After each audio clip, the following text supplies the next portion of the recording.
आप जानकर हैरान हो जाओगे, 32 सुसाइड हुए हैं 31 महीनों में, और उसमें से सबसे ज़्यादा सुसाइड जो हुए हैं वो कर्नाटका के अंदर बेंगलुरु में ही हुए हैं। तो टोटल 32 सुसाइड्स की हम बात कर रहे हैं। और ये मैं बात नहीं कर रहा, जो हमारे आईटी मिनिस्टर हैं अश्विनी वैष्णव, उन्होंने लोकसभा में इन्हीं 32 सुसाइड के ऊपर बात करी। एक बार आप सुनिए। ऑनलाइन मनी गेम्स जो कि आज समाज में बड़ा चिंता का विषय बना है। जैसा आपने आरंभ में कहा, कई ऐसे परिवार है, कई ऐसे व्यक्ति है जिनको ऑनलाइन मनी गेम्स के कारण एक एडिक्शन हो जाता है, जिंदगी भर की बचत गेम में उड़ा दी जाती है। फ्रॉड और चीटिंग एल्गोरिदम्स ऐसे होते हैं कि पता नहीं चलता कि कौन किसके साथ खेल रहा है, और एल्गोरिदम्स ओपेक एल्गोरिदम्स होते हैं, हार निश्चय हो जाती है। फाइनेंशियल लॉसेस, माननीय अध्यक्ष जी, कई परिवार नष्ट हुए, एक्सट्रीम केसेस हुए, सुसाइड भी हुई।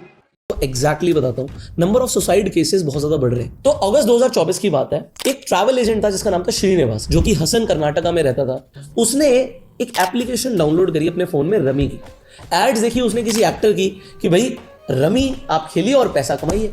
तो उसे लगा कितना आसान है, मेरा फेवरेट एक्टर जिसे मैं बड़े पर्दे पर जाके देखता हूँ, वो मुझे बोल रहा है कि रमी खेलो पैसा कमाओ।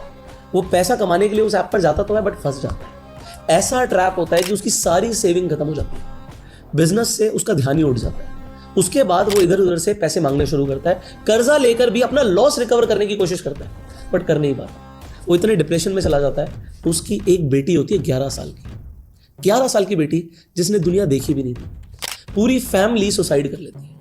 इस सुसाइड के बाद गवर्नमेंट की आंखें खुलती है। बट ये पहला सुसाइड नहीं था कर्नाटका में। उससे पहले बेंगलुरु के अंदर एक लैब टेक्नीशियन था मल्लिकार्जुन नाम से, और साथ ही साथ और भी केसेस रिपोर्ट हुए, जैसे कि एक कुमार स्वामी था, एक ऑटो ड्राइवर। इन्होंने भी रमी खेला, ऑनलाइन रमी खेला, और रमी खेलते खेलते इन्होंने 10 लाख से ज्यादा गवा दिए। आप सोचिए, ऑटो ड्राइवर को 10 लाख कमाने में कितना टाइम लगेगा?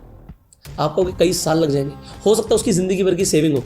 वो तो चलिए, लोगों से पैसा भी उधार लिया हुआ था। इतना मेंटल प्रेशर हो गया कि इन्होंने भी सुसाइड कर लिया, क्योंकि जिन लोगों से पैसा उधार लिया था वो इन्हें बहुत परेशान कर रहे थे। मेरे दोस्तों, क्या इंसान की जिंदगी जुए में खत्म करने के लिए मिली है? नहीं, बिल्कुल नहीं। जिंदगी एक अनमोल तोहफा है, और इसे जुए के धोखे में बर्बाद करना सबसे बड़ी भूल है। पैसे कमाने का कोई शॉर्टकट नहीं होता। अगर होता तो हर कोई अमीर होता।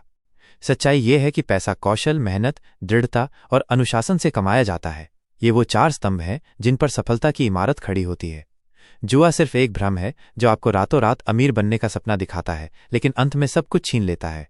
आइए हम इस भ्रम को तोड़ें, सही दिशा में मेहनत करें, अपनी क्षमताओं को पहचानें और अनुशासन के साथ आगे बढ़ें। यही एकमात्र रास्ता है जो आपको सच्ची सफलता और सम्मान दिलाएगा। याद रखें, सफलता की कोई लॉटरी नहीं होती, इसके लिए पसीना बहाना पड़ता है। सफलता का कोई शॉर्टकट नहीं होता, इसके लिए सही रास्ते पर चलना पड़ता है। अपनी जिंदगी को जुए की भेंट मत चढ़ाओ, बल्कि इसे अपनी मेहनत से संवारो। Accept the pain. Smile at the pain. Embrace the pain. Pain is the gatekeeper of destiny. Pain is there to ask you one simple question. Do you really want to achieve your goals? Or are you just a talker?